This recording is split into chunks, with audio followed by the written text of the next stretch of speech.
This is phase 2 of the Bressi Martin mural that we're working on this past summer of 2025.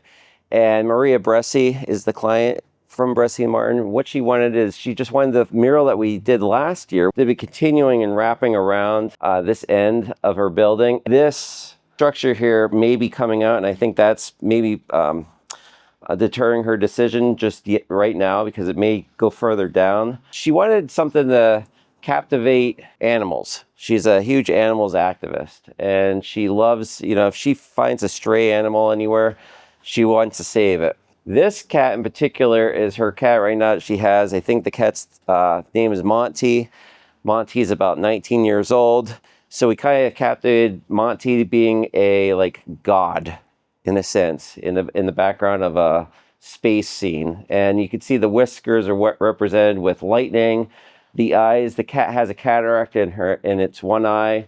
So we kind of captivated the cataract. I'll put my initials in. So if you look really closely here, you can see my initials is made out of the lightning, the ML. We use different types of paint.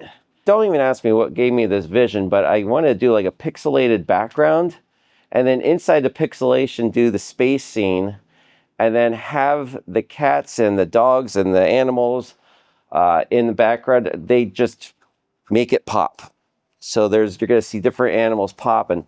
So this one's Monty here. Up above the rain spouting is the start of 3 cats. Those cats are white claws, I think Maria refers to them as. Their paws are going to actually be hanging off the rain spouting. We're going to be painting their claws on it. Cool. They also are going to have more detail. The lightning's going to be shooting out of their whiskers. It's going to be colliding down here around the window with the other lightning. I'm using like a special type of paint, and this paint is like sign paint, outdoor sign paint, but I came up with like a special technique as to how I could use it in order to give it that gas feel. So you can see how it blends out into the black, and it's pretty cool how it turned out. When you look at this up close, you could just see how well the details are standing out in it. And the thing I like too is how this door, this is a metal door, this blends into it, and the only thing that's really showing it is the doorknob and the lock. Maria wants me to do the whole upper half of the building, not only on this side, but also on the front. I know, so we could probably go across the street and I could show you just how big this mural is going to be. But this is years in progress. This is where we started doing this outer space mural last year in the summer of 2024. And this is roughly about 10 and a half feet high by 43 feet wide. And this took a long time. I mean, I was working on it primarily by myself. I had a lot of company. If you turn the camera around, Dr. Fesniak accompanied me. He was, you could say, my bodyguard. So just before I go off on the subject of Dr. Fesniak, down here, the little alien, that's a representation of Dr. Fesniak. So I thought he should definitely have a nice, cool spot for it. To the upper left of Dr. Fesniak, the alien, I did a spaceship. And that spaceship is kind of like representation of like the video games that Matt and I would probably play back in the 80s. Yeah. Parsec, Space Invaders, oh yeah. The images were really pixelated. Yeah, exactly. And you can actually see the pixelation I captured in there. Her one cat that passed away, the cat's name was Token.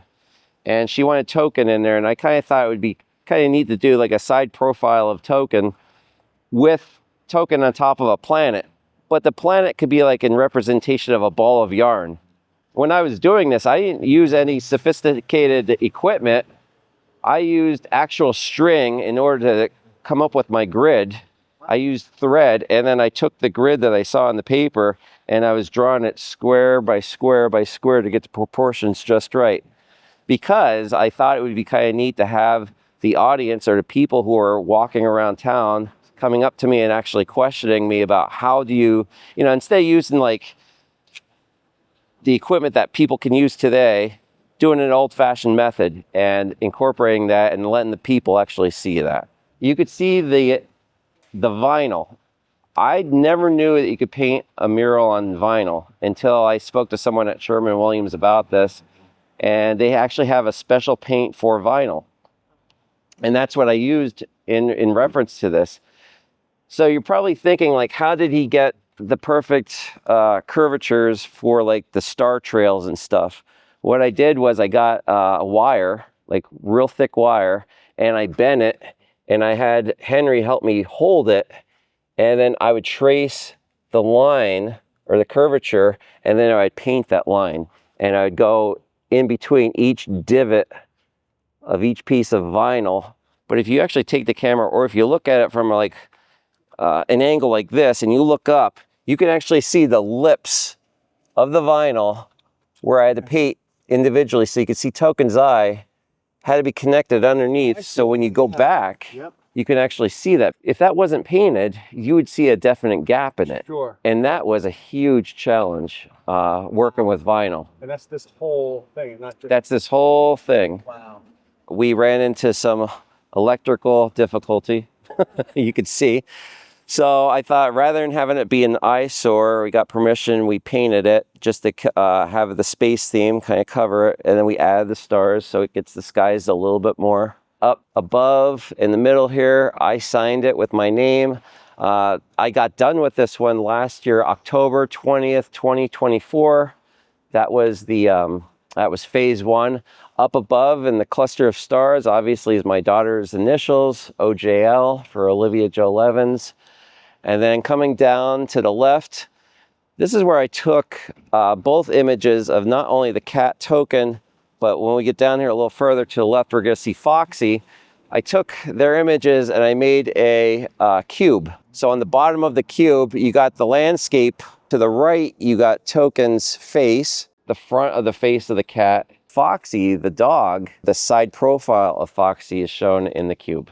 And that is to kind of portray after MC Escher. He was another famous artist. So I'm kind of taking like his approach and I add a little Van Gogh to this. So we have like a little touch of some famous artists in here, just incorporating what Maria Bressi, the client, want. And then we come down over here, you got a transformation of a pixel that forms into a cross, that forms into a star that falls, a falling star. Henry and I both worked with a awesome sister by the name of Sister Lisa from Lourdes, and she happened to pass away this past June. And while she was still alive, I told her I'm gonna incorporate her on this mural. And I saw her 2 weeks, actually Henry and I saw her 2 weeks before she passed in June, and this is in reference to Sister Lisa. This is Foxy. This is Maria's dog. Foxy's still around to this day. Foxy walks the streets of Shamokin.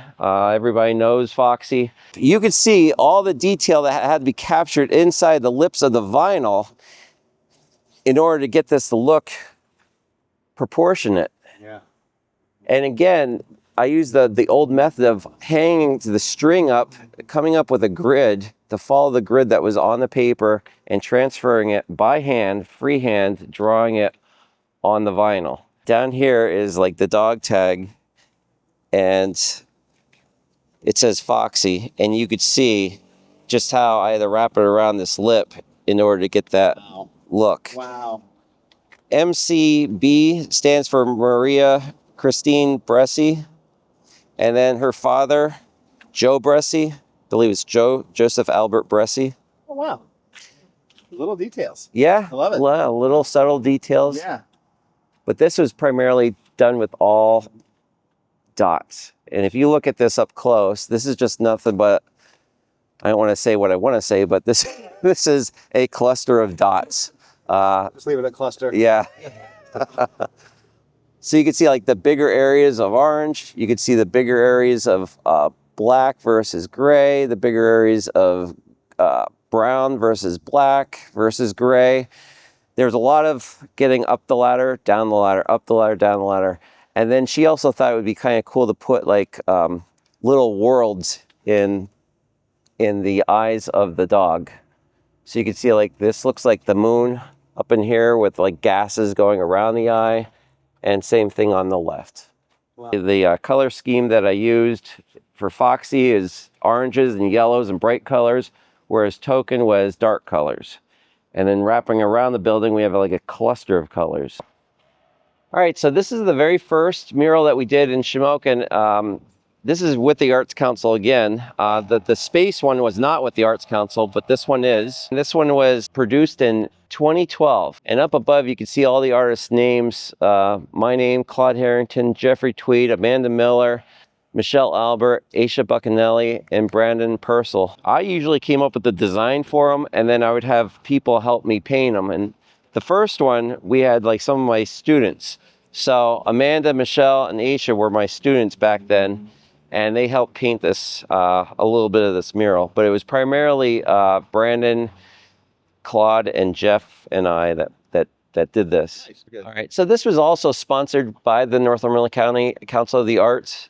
Jeannie Schaefer's in charge of that. And it was also sponsored by Merck, you could see up above. We took several different landmarks of Shamokin and incorporated into this mural. So everything from the Coney Island lunch to the towering clock that was on the, I believe, the old silk mill, to the trains that would go through Shamokin, and in the center, which is the coal miner. At the time, I was not much of a painter, and Claude is she is a certified Bob Ross painter. And what I mean by that is if you look at the trees and the highlights and the shadows to the trees and how she captured it, it's just phenomenal. And when she did that, I thought, I'm with like somebody who could do magic, you know? And when I was actually doing this mural, she came to me and I had no idea who she was. She goes, I like to paint. And I said, well, so do I. And she goes, I come back in 5 minutes and I paint with you. And I'm like, okay. Like, you know, you feel, you got a lot of people in the streets who come up to you and will say something like that, then you'll never see them again. Well, Claude came back. And when she came back, her and I became really close. We're really good friends now. And she painted a lot of these murals in the town with me, as well as Jeff Tweed.